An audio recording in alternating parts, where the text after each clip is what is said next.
दोस्तों नमस्कार, स्वागत है आप सभी का। एक बार फिर से चले जानते हैं राजस्थान की ताजा खबरों को। लेकिन उससे पहले अगर आपने अभी तक इस चैनल को सब्सक्राइब नहीं करो, सब्सक्राइब कर लें, जिससे कि आपको राजस्थान की ताजा खबर रोजाना मिलती रहे। सबसे पहली बड़ी खबर, राजस्थान सरकार अब लॉरेंस बिश्नोई और रोहित गोदारा जैसे गैंगस्टर्स के खिलाफ बड़ा एक्शन लेने जा रही है। इसकी तैयारी शुरू कर दी गई है। गैंग बनाकर अपराध करने वाले गैंगस्टर्स और उनके गुर्गों के खिलाफ राजस्थान सरकार ने विधानसभा में बिल पास करवा दिया है। राजस्थान संगठित अपराध नियंत्रक विधेयक 2023 चर्चा के बाद पारित हो गया है। इसके साथ ही महाराष्ट्र, कर्नाटक और गुजरात के बाद राजस्थान चौथा राज्य बन गया है जहां पर इस बिल को पारित किया गया है। विधेयक पर बहस के दौरान साल 2020 में सचिन पायलट की बगावत के समय फोन टैपिंग का मुद्दा भी सदन में उठा। बड़ी खबर, वोट बैंक साधने को आरक्षण बढ़ाने की तैयारी में गहलोत सरकार। 125 विधानसभा क्षेत्रों में ओबीसी वर्ग का प्रभाव है। राजस्थान की कांग्रेस सरकार विधानसभा चुनाव से पहले वोट बैंक को साधने के लिए जाति आधारित गणना करवाने और आरक्षण का कोटा 64 से बढ़ाकर 72% करने की तैयारी कर रही है। और मुख्य रूप से प्रदेश की राजनीति को प्रभावित करने वाले जाट वोट बैंक को साधने के लिए अन्य पिछड़ा वर्ग का आरक्षण 21 से बढ़ाकर 27% करने को लेकर अशोक गहलोत मंत्रिमंडल के वरिष्ठ सदस्य और अधिकारी कसरत कर रहे हैं। बड़ी खबर, राजस्थान में साफ हुआ वाहन स्क्रैप सेंटर खोलने का रास्ता। प्रदूषण और सड़क हादसों में आएगी कमी। देश में स्क्रैप पॉलिसी लागू होने के 1 वर्ष से अधिक समय के बाद आखिरकार प्रदेश में भी वाहन स्क्रैप सेंटर खोलने का रास्ता साफ हो गया है।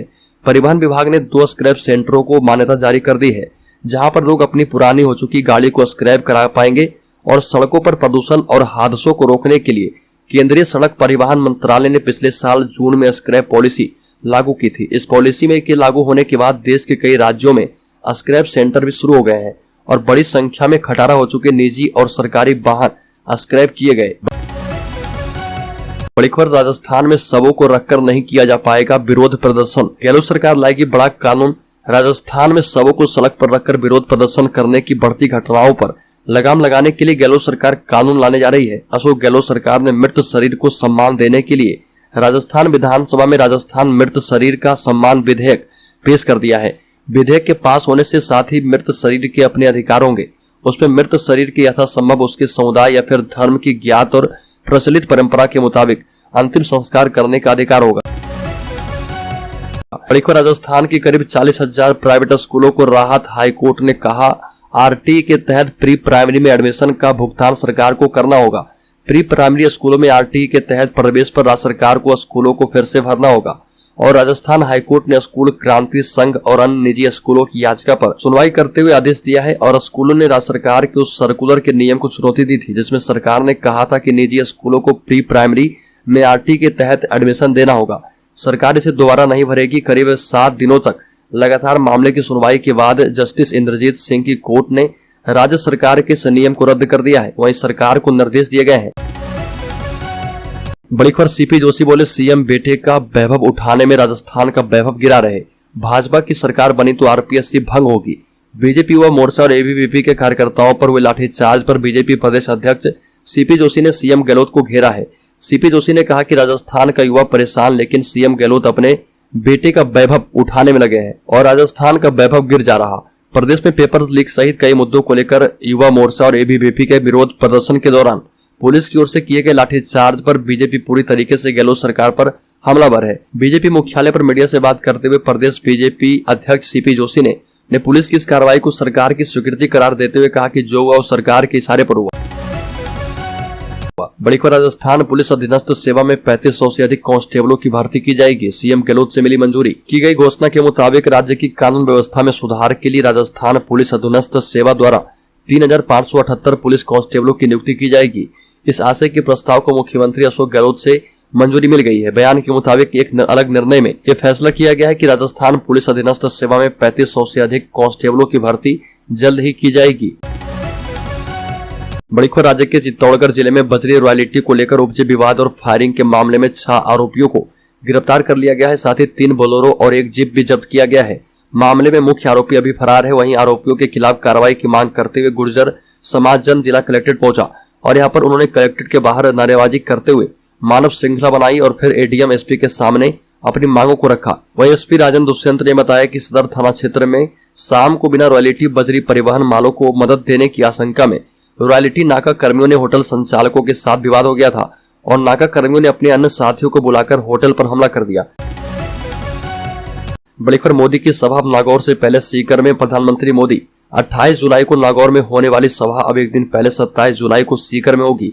मोदी अब नागौर के बजाय सीकर से देश भर के 9 करोड़ किसानों के खाते में सम्मान निधि की राशि एक साथ ट्रांसफर करेंगे। कृषि मंत्रालय और फर्टिलाइजर मंत्रालय की ओर से प्रस्तावित यह कार्यक्रम पहले वीर तेजाजी की जन्मस्थली खरनाल में होना था, लेकिन अब इसका स्थान बदलकर सीकर का जिला स्टेडियम में किया गया है। कार्यक्रम की जिम्मेदारी केंद्रीय कृषि राज्य मंत्री कैलाश चौधरी को दी गई है। वीर तेजाजी की जन्मस्थली खरनाल में पीएम मोदी की सभा फिलहाल स्थगित कर दी गई है, लेकिन रद्द नहीं की गई। बड़ी खबर, भर्ती परीक्षाओं में पेपर लीक और धांधली के मामले में बीजेपी विधायकों ने विधानसभा में हंगामा किया। शून्यकाल में नेता प्रतिपक्ष राजेंद्र राठौर, पूर्व मंत्री वासुदेव देवनानी और बीजेपी विधायक अशोक लाहोटी ने भर्ती परीक्षाओं पर सवाल उठाए और पेपर लीक और ईओ भर्ती परीक्षा में पकड़े गए कांग्रेस नेता गोपाल केसावत के आरपीएससी सदस्यों से तार जुड़े होने के आरोप बताए। बीजेपी ने आरपीएससी को भंग करने और अब तक हुई आरपीएससी की भर्तियों की सीबीआई जांच की मांग करते हुए हंगामा किया। नेता प्रतिपक्ष राजेंद्र राठौर ने शून्यकाल में स्थगन के जरिए यह मामला उठाते हुए कहा कि आरपीएससी में भ्रष्टाचार का तांडव हो रहा, हमारी तो मत मानो लेकिन पायलट साहब की तो मानो। बड़ी खबर, कांग्रेस विधायक दिव्या ने राजस्थान में सुरक्षा पर सवाल उठाए, कहा कि मैं खुद ही सुरक्षित नहीं हूं, पुलिस सुरक्षा में हमला हो जाता है। राजस्थान की कानून व्यवस्था को लेकर विपक्ष लगातार सवाल उठा रहा था और ओसिया से कांग्रेस विधायक दिव्या मंत्रेना ने भी अपनी सरकार पर सवाल खड़े किए हैं और देर रात ओसिया के एक गांव में एक ही परिवार के 4 लोगों की हत्या कर उन्हें जला दिया गया था। इस घटना से जुड़े सवालों पर जवाब देते हुए दिव्या मंत्रेना ने कहा कि मैं क्या बताऊं, मैं तो खुद ही सुरक्षित नहीं हूं, मुझ पर पुलिस सुरक्षा में हमला हो जाता है, मेरे पर हमला करने वाले आरोपी आज तक पकड़े नहीं जाते हैं। दिव्या ने कहा कि मैंने इस मामले को विधानसभा में उठाना चाहा, मुझे बोलने नहीं दिया गया। ये भी कहा कि कल ही हम विधानसभा में संगठित अपराधों की रोकथाम के लिए बिल लेकर आते हैं और आज ये घटना सामने आ जाती है। बड़ी खबर, मंत्री प्रताप सिंह खाचरियावास के भतीजे हर्षदीप सिंह खाचरियावास ने जयपुर के काउंटीन होटल में तोड़फोड़ कर दी। घटना जयपुर के पौष इलाके वैशाली नगर की। होटल स्टाफ ने पुलिस को घटना की जानकारी दी। इसके बाद हर्षदीप और उसके साथियों ने पुलिस की मौजूदगी में ही होटल में रुके लोगों के साथ मारपीट शुरू कर दी। इस पर पुलिस होटल के गेस्ट को अपने साथ ले गई।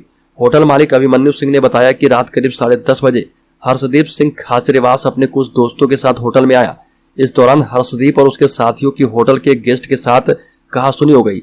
इसके बाद गेस्ट अपने रूम में चला गया। हर्षदीप ने होटल स्टाफ से गेस्ट का रूम नंबर मांगा। होटल स्टाफ ने गेस्ट की प्राइवेसी को देखते हुए जानकारी नहीं दी। इसके बाद हर्षदीप ने होटल में तोड़फोड़ करना शुरू कर दिया।